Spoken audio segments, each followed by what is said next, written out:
En fait, les Européens, ils aiment trop la bagarre. La bagarre. De tous les continents qu'on a, je pense que les Européens ont été ceux qui ont le plus développé des techniques pour s'entretuer. Et ça, c'est pas moi seul qui le pense. Hein. Il y a même le président de la République française, l'ancien président du coup, Sarkozy, qui l'a reconnu dans cette vidéo. Je vais vous dire une chose. L'Europe, de tous les continents du monde, est le continent le plus brutal où il y a eu les guerres les plus sauvages. C'est pas l'Afrique, c'est pas l'Asie, c'est l'Europe. Et je vais vous dire autre chose. C'est pas au Moyen-Âge, c'est au XXe siècle. C'est en Europe qu'on a exterminé des Juifs. C'est en Europe qu'on s'est battu. Quand on a dit, avec la guerre russo-ukraine, c'est le retour de la guerre qu'on n'avait pas vue, c'est une stupidité, puisqu'on a oublié la Bosnie.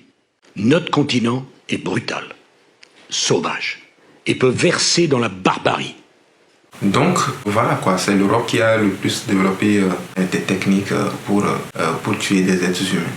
Je ne dis pas que sur les autres continents, il n'y a pas de guerre, il n'y a pas eu de guerre, il y a eu de guerre, mais qu'est-ce que l'histoire nous apprend? L'histoire nous apprend que c'est des guerres qui sont souvent de petits conflits régionaux, entre des villages, entre deux communautés. C'est rarement une guerre internationale, parce que quand vous prenez des guerres mondiaux, c'est des guerres qui ont pris racine en Europe, c'est des guerres qui ont été des hécatombes pas croyables. Donc voilà, et ça ne nous étonne pas que c'est les Européens qui ont développé des techniques de camouflage de toutes sortes. Et nous allons le voir dans cette vidéo, c'est des techniques poussées à un niveau très scientifique. Et s'il y a une chose qu'on doit reconnaître aux Européens en particulier, c'est que, en tout cas, ils font les choses avec beaucoup de méthode. C'est ce que nous ne faisons pas forcément. Nous sommes plus dans l'imitation. C'est vrai, on apprend en imitant, mais il faut leur reconnaître quand même qu'ils sont dans la méthode, qu'ils sont dans une certaine discipline. Parce que la guerre aussi, c'est la discipline. Dans cette vidéo, nous allons voir toutes ces méthodes-là de camouflage héritées essentiellement des animaux, mais développées avec le temps et qui s'adaptent à tous les environnements. 30 novembre 1939. Ça fait 2 mois que la Seconde Guerre mondiale a débuté. L'Union soviétique envahit la Finlande, faisant démarrer ainsi la guerre russo-finlandaise. Cette guerre est considérée comme un désastre militaire soviétique. En fait, il existait plusieurs atouts pour les Finlandais. La topographie est favorable à la défense. Le pays est accidenté, parsemé de lacs, de marais et de forêts qui réduisent d'autant les secteurs d'attaque possibles. Le soldat finlandais se trouve chez lui, connaissant le terrain, se déplaçant habituellement en ski et au contraire des soviétiques, il connaissait l'art du camouflage. Ces petits groupes de skieurs très rapides en tenue de camouflage blanche qui se confondaient à la couleur de la neige faisaient un bel usage de leur connaissance du terrain. Résultat, les pertes soviétiques étaient extrêmement lourdes. Même si l'URSS a gagné et que la Finlande a dû lui céder 11% de son territoire, il faut reconnaître que c'est quand même une victoire avec un goût amer. Autant dire que les camouflages militaires ne sont pas à négliger. Regardez par exemple cette image d'un village afghan prise en 2005. Le soldat américain à gauche se fond dans la couleur et la texture de l'arrière-plan. Entre cette dégaine et celle-là, en passant par celle-là, il s'est passé des choses. Depuis très longtemps, les animaux utilisent des techniques pour se cacher de leurs prédateurs, comme l'homme par exemple. A l'inverse, l'homme utilise des techniques afin de ne pas être vu et pouvoir approcher ses proies. Parmi celles-ci, on trouve des techniques de camouflage. Marek Strandberg de l'Organisation des sciences et de la technologie de l'OTAN indique qu'il s'agissait davantage de l'odeur au début. En effet, il a déclaré, dans l'histoire humaine, on peut imaginer que le premier camouflage ne concernait pas la couleur, mais l'odeur pour se couvrir soi-même de boue pour atteindre une proie dans la nature. Les zoologues britanniques Hugh Cott et Sir Edward Poulton vont jouer un rôle clé en faisant passer le camouflage de la nature en technique que l'armée peut utiliser.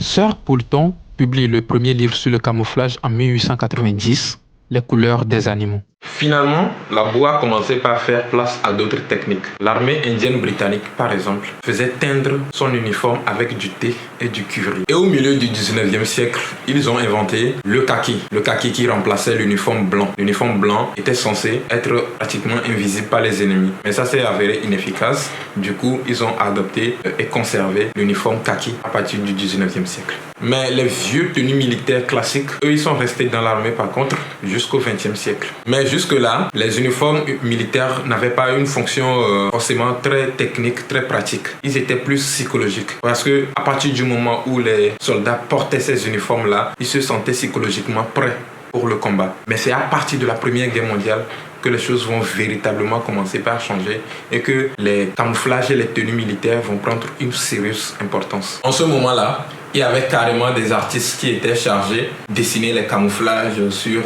les équipements, sur les toiles qui vont servir à couvrir les équipements et même à camoufler carrément des lieux, des voitures. À partir de la Deuxième Guerre mondiale, la reconnaissance aérienne a poussé et a forcé même les militaires à se cacher désormais eux-mêmes. C'est pourquoi différentes techniques d'impression de motifs ont vu le jour pour s'adapter aux différents environnements dans lesquels les soldats se trouvaient. Selon qui se trouve dans les airs, selon qui se trouve dans un environnement montagneux, dans un ciel bleu, dans un ciel essentiellement gris, dans un ciel essentiellement poussiéreux. À tout ça s'adaptaient les motifs que les artistes étaient chargés d'imprimer sur les avions, sur les équipements et sur les tenues militaires. M81 Woodland. Le terme Woodland fait quant à lui référence aux 4 couleurs qui permettent un camouflage dans un environnement forestier, vert, noir, marron et beige. Que cela soit l'armée de terre, la marine ou encore les aviateurs, beaucoup empruntaient ce camouflage. Le thème M81 renvoie à l'année de début de son utilisation. De 1981 à 2004, l'armée américaine utilisait le motif M81 Woodland. Ce n'est qu'à partir de 2004 que le M81 Woodland disparaît peu à peu des stocks de l'armée américaine. Seuls quelques commandos américains comme les Navy Seals ou les SWAT et d'autres forces militaires l'utilisent encore. Sa popularité a été telle que ce camouflage a été introduit au sein de la mode. Le Flecktarn. Le Flecktarn est le camouflage de la force de défense fédérale d'Allemagne, la Bundeswehr. En allemand, le nom Flecktarn signifie camouflage tacheté. Il se compose généralement de 5 couleurs: vert pâle, vert foncé, rouge-brun, gris foncé et brun-vert. Lorsqu'il a été créé, sa technique de petites taches était alors innovante dans le camouflage. Ce motif voit en effet le jour dans les années 1970 en République fédérale d'Allemagne. Ce sont les troupes ouest-allemandes qui ont voulu remplacer leurs vêtements de couleur terne. À sa réunification, l'Allemagne a continué à l'utiliser et il s'est propagé à d'autres pays à travers le monde. Le multiterrain pattern. Le camouflage multiterrain pattern ou MTP est celui qui est utilisé par les forces armées britanniques. Celui-ci est conçu pour cacher des soldats dans une multitude d'environnements. Ses formes et ses couleurs ne s'inscrivent pas dans une tendance moderne des motifs de forme carrée. Comme ses performances sur le terrain ont été concluantes, de nombreuses autres armées se sont dotées de cet équipement pour leur tenue militaire. The Canadian Disruptive Pattern. Abrégé en 4 pattes, le motif Canadian Disruptive Pattern est celui qui est utilisé par les forces armées canadiennes. Ce camouflage tactique se compose de petits pixels rectangulaires qui sont générés informatiquement. Ce motif s'est imposé et l'ensemble des forces armées canadiennes l'utilisent au sein de leur équipement. Le Disruptive Pattern Camouflage Uniform, DPCU. L'Australie utilise quant à elle son propre modèle de camouflage, appelé Disruptive Pattern Camouflage Uniform. On l'appelle aussi Jelly Bean Camo pour ses formes de bonbons. Utilisé depuis 1986, son spectre de couleurs se base sur des photographies aériennes du territoire australien. Ce n'est qu'en 2006 que les Australiens sortent une deuxième version du DPCU. Celle-ci est complètement adaptée pour des combats dans un milieu aride. Cette version est appelée DPCU Desert et contient 5 couleurs. Le M90.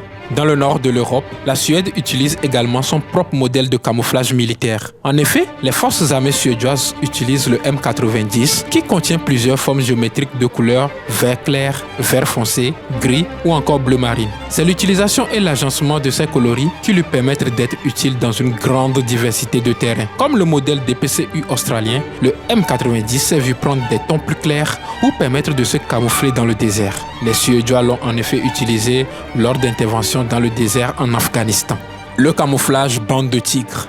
Si ce camouflage est nommé bande de tigre, ce n'est pas pour rien. En effet, celui-ci est composé de motifs qui ressemblent à la fourrure du félin. Les couleurs et la taille des rayures varient selon les modèles et ce camouflage peut donc convenir à des paysages plus ou moins denses en végétation. Lorsque le noir est fortement présent, le camouflage bande de tigre est assez utile dès lors que la nuit tombe. Le modèle Tiger Stripe est en service depuis les années 1960. De nombreuses unités d'élite l'utilisent pour leurs combats, comme par exemple la Légion étrangère française. Splinter Knight. Le camouflage Splinter Night est évidemment destiné à cacher le soldat durant des missions nocturnes. Dans les endroits sombres et les bâtiments de couleur gris ou noir, il est presque indétectable. De nombreux tons noirs ou gris sont présents sur le modèle Splinter Night. C'est un autre modèle utilisé par des troupes d'élite lorsque de petites missions commando doivent être réalisées sans se faire repérer. Les modèles déserts.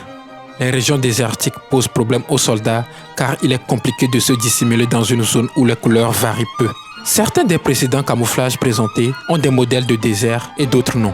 C'est pour cette raison que les armées ont créé des camouflages aux coloris beige et marron pour se fondre dans le paysage. Voici le modèle français Daguet. Il y a le camouflage désert 6 couleurs. Près de 6 variétés de couleurs existent sur un tel équipement. On trouve des nuances de beige, de marron, mais aussi du noir. Le camouflage 3 couleurs est plus simple. Ici, on trouve du beige, du marron ainsi que du vert pâle. Le Navy Walking Uniform.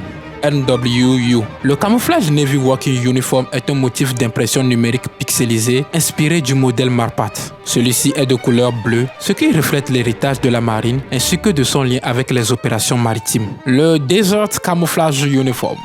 Comme son nom l'indique, ce camouflage est utile lors des opérations dans le désert. 2 modèles de type DCU existent. DCU à 3 couleurs. Introduit dans les années 1990, ce camouflage a été inventé pour les interventions dans les zones sablonneuses. 3 couleurs le composent, marron, beige et kaki.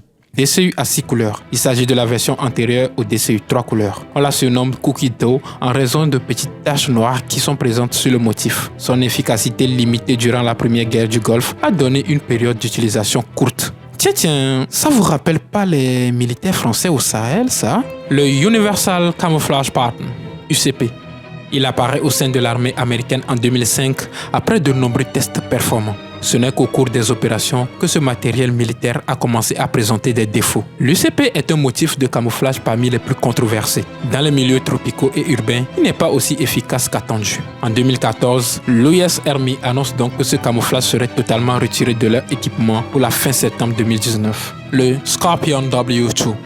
Après l'abandon de l'UCP, l'armée américaine avait donc besoin d'un autre type de camouflage. Le Scorpion W2 est donc devenu le motif réglementaire pour les soldats américains. Celui-ci a pour but de cacher dans différents environnements comme dans le bois, le désert ou encore les milieux à pauvre végétation. Le Multicam.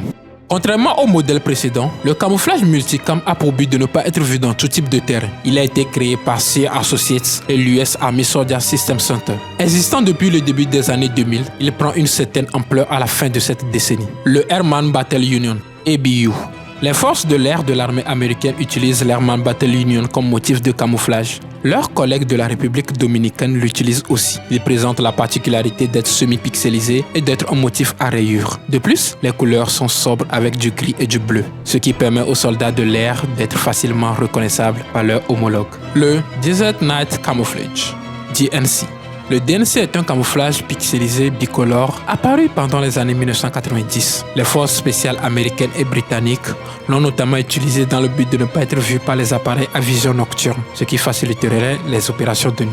Si l'idée était bonne au départ, les résultats ont été mitigés car des tests menés par les tireurs d'élite américains lors de la guerre du Golfe ont révélé qu'il n'était pas plus difficile à voir qu'un camouflage normal. Ghillie. Enfin, il ne faut pas oublier le modèle de camouflage Ghillie qui est emblématique des tireurs d'élite dissimulés dans les bois. Les autres camouflages. Finalement, de nombreux modèles de camouflage existent aujourd'hui. C'est le cas par exemple de l'européen gris ou bleu, de la MX-30, du DCAM-C ou encore du Vegetato.